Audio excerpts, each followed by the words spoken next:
Hey guys, Hero here. Today we'll be going over a video by CrossExamined, in which they will be attempting to provide strong evidence in favor of the resurrection of Jesus Christ in less than 2 minutes. I will be responding to this, and all of my sources are in the description. Let's get into this. There's only two possibilities when it comes to the resurrection. It either happened or it didn't happen. If it happened, then Jesus is Lord. If it didn't happen, either the apostles, the New Testament writers, lied, or what's the other option? They were deceived. They were mistaken, right? They thought he had resurrected from the dead, and they wrote it down and they went and died for it, but he didn't really die, or he didn't really rise from the dead. There's only good historical evidence of one martyrdom, and implicit evidence of 2 others. For something to be a martyrdom, one must be slain with the ability to save themselves by recanting their faith, but they refuse and choose to die. There's only good historical evidence of this for James, the son of Zebedee, Peter, and Paul. I cannot find any solid evidence for the rest, and CrossExamined has not listed their sources. Now, why are these two things implausible? Well, they had no motive to lie about the resurrection, as we've already pointed out, right? Wait, hold on. They actually had a lot of motive. Religious con artists are nothing new, or they may have done this in fear of people losing their faith. The former explanation assumes malicious intent, and the latter assumes a noble one, but either are plausible. Because all they got, they were beaten, tortured, and killed for saying it was true. As I said before, there isn't good evidence that many of them were harmed due to their faith. In fact, they had a big motive to deny the resurrection. They're Jews. They don't want to get kicked out of the temple. They don't want to be excommunicated.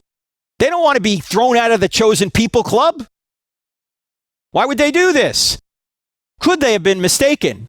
Well, they had no expectation of a resurrection. They weren't expecting a resurrection and then maybe saw him and assumed he had risen from the dead when he really hadn't.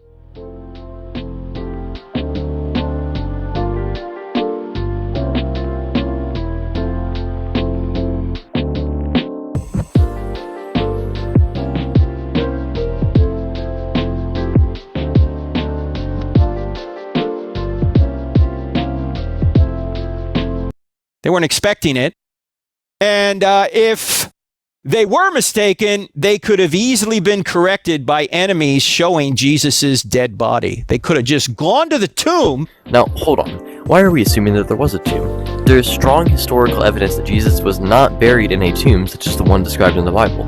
Given his crimes, it is very likely that he was dumped into an unmarked grave.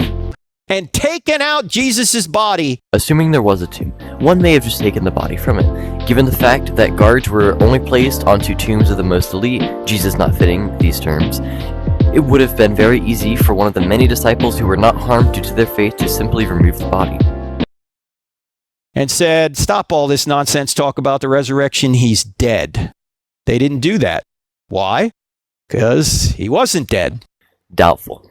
It really did happen, and this is the conclusion. Jesus is Lord, and if Jesus is Lord, then all we need to do is see what he wants us to do, right?